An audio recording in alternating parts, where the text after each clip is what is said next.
हरि ओम। अस्मे रुद्रामेहना पर्वतासो वृत्रहत्यै भरहूतौ सजोषाः यशग्गो सहते स्तुवते धायि पजर इन्द्रज्येष्ठा अस्मान् अवन्तु देवाः शन्नो देवीरभिष्टयापो भवन्तु पीतये संयोरभिस्रवन्तु नः मनोजवं मारुततुल्यवेग जितेन्द्रियं बुद्धिमतां वरिष्ठं वातात्मजं वानरयूतमुख्यं श्रीरामदूतं शरणं प्रपद्ये। गुरुर्ब्रह्मा गुरुर्विष्णुः गुरुर्देवो महेश्वरः गुरुः साक्षात् परब्रह्म तस्मै श्री गुरवे नमः। सद्गुरु साईनाथ देवताभ्यो नमः।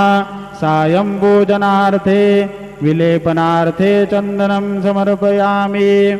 गन्धर्वस्त्वा विश्वावसुपरि ददातु विश्वस्यारिष्ट्यै यजमानस्य परिधिरस्य अग्निरिळयीळिताः चन्दनस्योपरि अलङ्कारार्थे अक्षतान् समर्पयामि। अहिरिव भोगैः पर्येति बाहुञ्जायाः हेतिं परिबाधमानः हस्तघ्नो विश्वावयुनानि विद्वान् पुमान् पुमाग्गो सम्परिपातु विश्वताः।